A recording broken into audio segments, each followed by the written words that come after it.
those were CF-100s flying past, but these boys don't have to be told. They're Canadian Air Cadets, good citizens of the air age. The Air Cadets is a nationwide movement. More than 22,000 boys of high school age belong. Most boys join the Air Cadets about the age of 14 and graduate 4 years later. First thing you do is take the Air Cadet Pledge, and they like you to bring your parents along for that. You will repeat the Air Cadet Pledge after me. I, John Bernard Sweeney, I, John Bernard Sweeney, do solemnly promise on my honor do solemnly promise on my honor to serve my squadron loyally to serve my squadron loyally and to use every endeavor and to use every endeavor to become a good citizen, to become a good citizen, honoring my queen, my country, and my flag. Next, they give you a uniform. It looks a lot like the Air Force uniform, and you have to wear it the right way. But don't get excited. It won't fool the Air Force. When you leave the cadets, you have to give it back.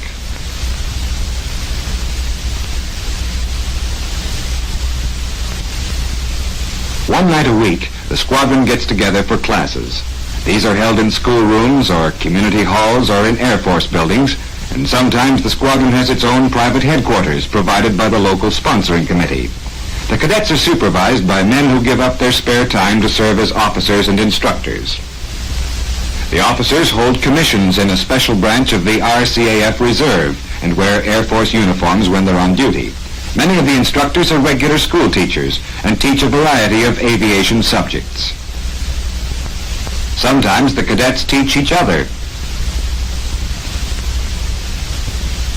Quite often, the most interesting subjects of all can be learned from the most highly qualified men. Civil airline pilots frequently donate their time to these classes, along with weather forecasters, engineers, and radio technicians.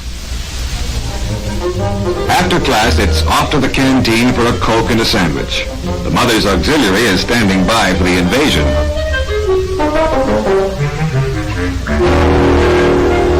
Now, before you go home, if you're lucky, you get a spin in the Link trainer.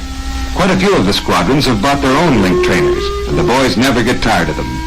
The Link works exactly like a real aircraft, and the controls feel like real controls.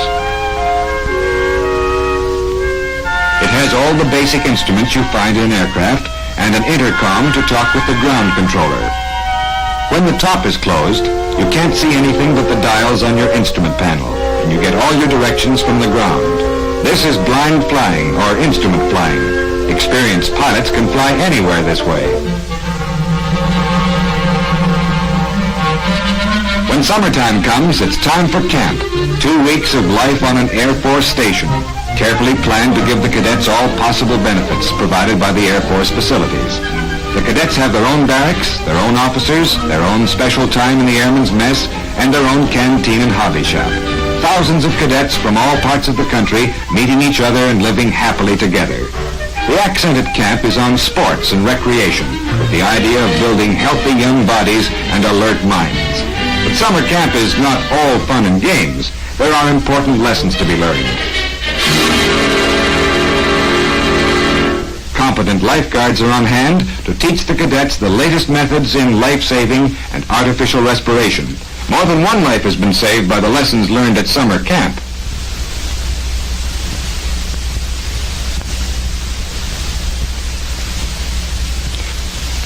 This lad is supposed to be unconscious. Easy now, don't bump his head.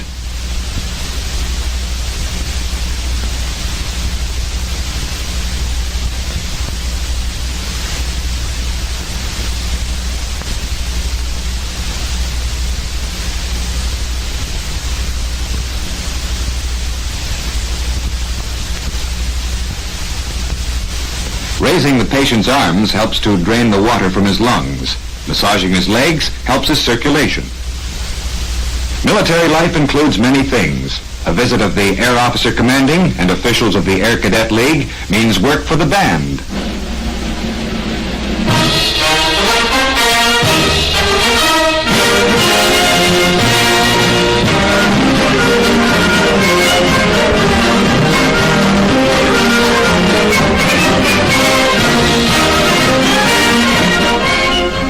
marksmanship, and the safe handling of firearms is a regular part of the training both at summer camp and at the squadron.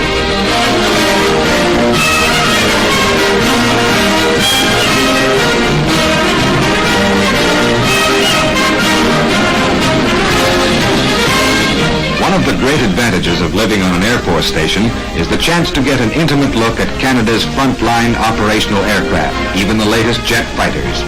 While they're at camp, cadets get to see the Air Force at work, where they examine planes like the CF-100 inside and out, with the ground crew standing by to answer questions.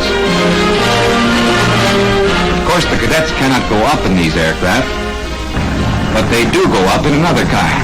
This is the biggest thrill of the summer, a familiarization flight arranged especially for the cadets.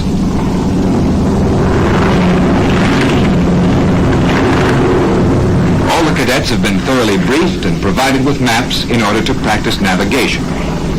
The Expediter aircraft carries 5 or 6 cadets at a time for a 45-minute flight. During the flight, everybody will have his turn in the co-pilot seat.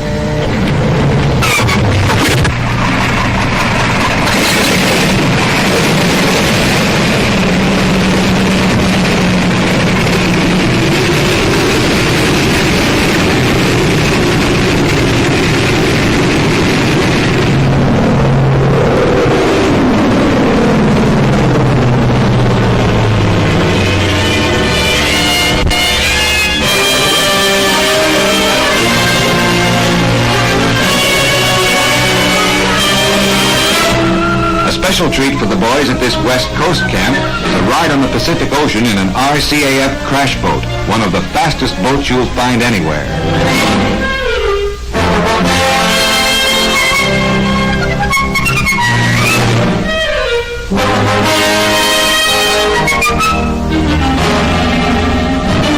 After 1 or 2 summers at camp, the senior cadets are in line for some exciting rewards. There are several specialized training courses eagerly sought after by the cadets. 100 cadets each year are chosen by the League for the Drill Instructors course, a 7-week session which provides a pool of qualified drill instructors for the squadrons. Although the emphasis of this course is on drill and physical fitness, it also includes lectures on administration, leadership, and other relevant subjects. Good drill instructors first learn to take orders and then to give them. It's all part of the course.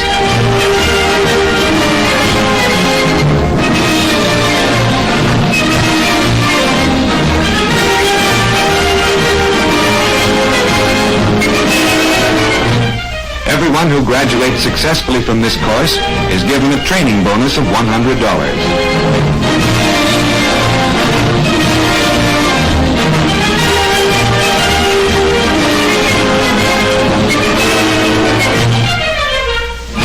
Top 40 graduates have the honor of becoming a precision drill team to represent Canada in the international drill competition held with the United States. It requires long hours of practice, for intricate movements have to be learned by heart.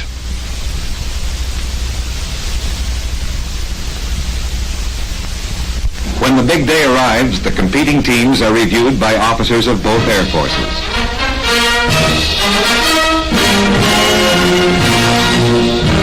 The American team leads the parade.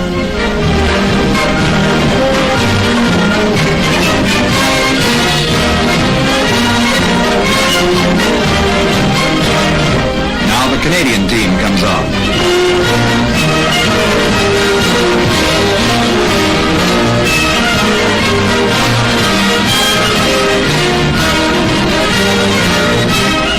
The judges look them over.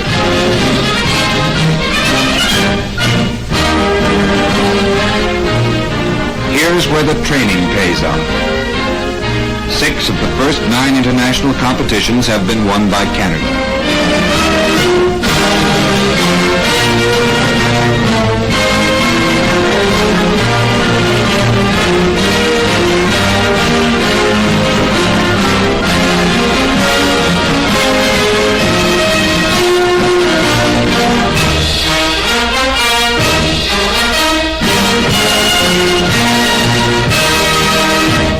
After the Canadian performance, the panel of judges adds up the score. Now the American team is inspected. The 4 judges are qualified Air Force officers, 2 from each of the competing countries. The American style of precision drill is radically different from the Canadian. They call it monkey drill.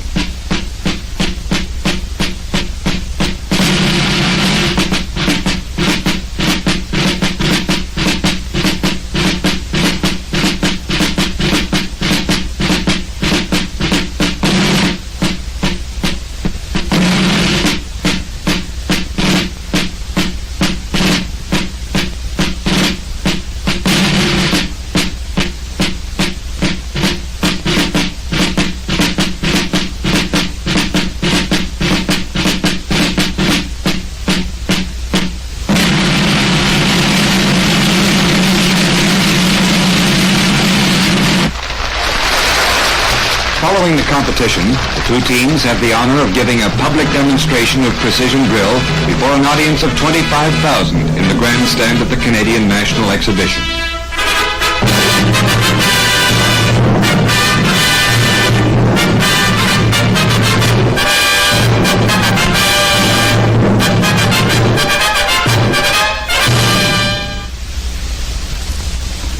But there's more to being a senior cadet than learning about drill.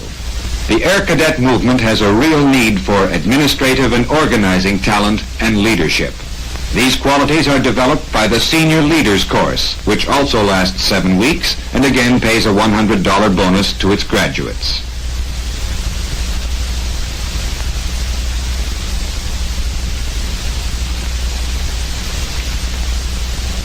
These are the cadets who will take over responsible positions in their home squadrons, and later on, in business and community life. The Senior Leaders course is held at Camp Borden and given by RCAF officers who are specialists in this field. As in the early squadron training, the subjects here are chosen to supplement but not duplicate the regular schoolwork of the cadets. The main object is to turn out young men who will be a success in any walk of life.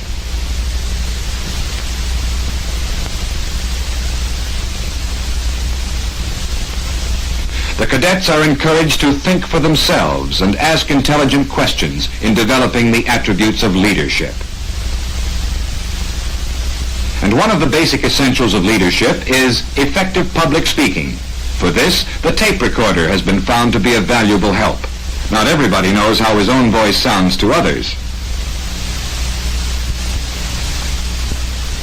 An important part of the Senior Leaders course, as of all Air Cadet courses, is Sunday church parade, for religion is a basic ingredient of Air Cadet life.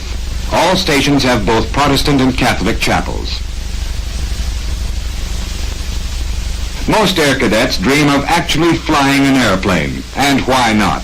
There's a pilot's course for Air Cadets too, and each summer hundreds of senior cadets earn their wings and qualify for a private pilot's license. Of course, they must be medically fit and have outstanding records as cadets, for flying is a demanding profession. The training is given at local flying clubs and schools spaced across the country and usually takes 4 weeks.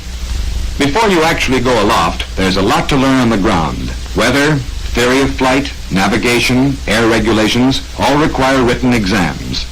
The majority of cadet pilots are trained under Air Force scholarships, although a large number of civilian scholarships are provided each year through the Air Cadet League. It doesn't cost the cadets a cent, but let's face it, the requirements are pretty stiff.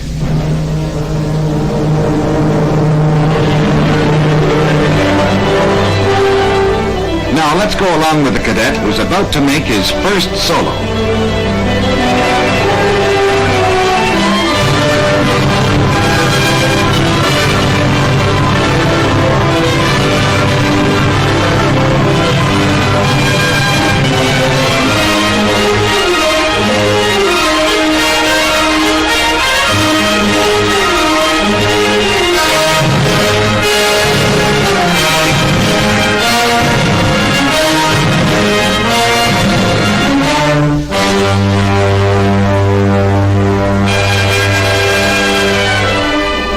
Today may seem like the greatest day in his life, yet tomorrow he may be the captain of an airliner, or the pilot of a jet fighter, or an instructor at a flying school.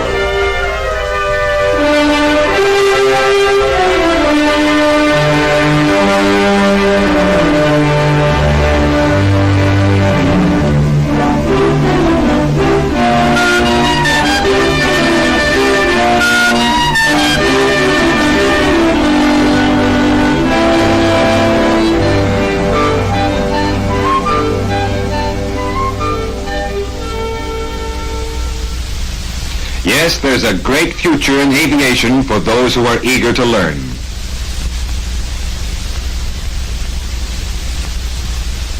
Flying is an exciting life. Yet the pinnacle of an Air Cadet's career is to be chosen for the exchange visit scheme. While cadets from other countries visit Canada, a carefully selected group of Canadian cadets are flown abroad for 3 to 4 weeks as goodwill ambassadors, tourists, and students of international affairs. They may find themselves beside the shining dome on Washington's Capitol Hill, or fog-bound St. Paul's in London, or any of a dozen places on the continent of Europe. For there are several European countries participating in the scheme with Canada, besides the United States and the United Kingdom.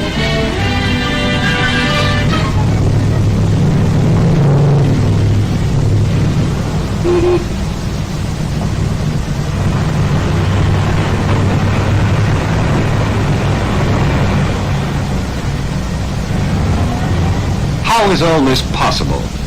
How do these boys come to be looking over Westminster Abbey at no expense to themselves or their families? Who provides all the costly training, equipment, and rewards these boys enjoy?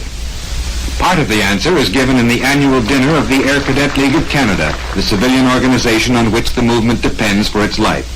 For every squadron in the cadets is supported by a sponsoring committee of local businessmen and interested citizens, and there are similar voluntary committees at provincial and national levels. In the presence of the Minister of National Defense and high officials of the RCAF, the members of the League are thanked by Air Marshal Sleman. It is a pleasure for me, as a serving officer and Chief of the Air Staff, to pay tribute tonight to the men gathered in this room and to the many thousands of like gentlemen across the country who have made such a great contribution to the Air Cadet movement.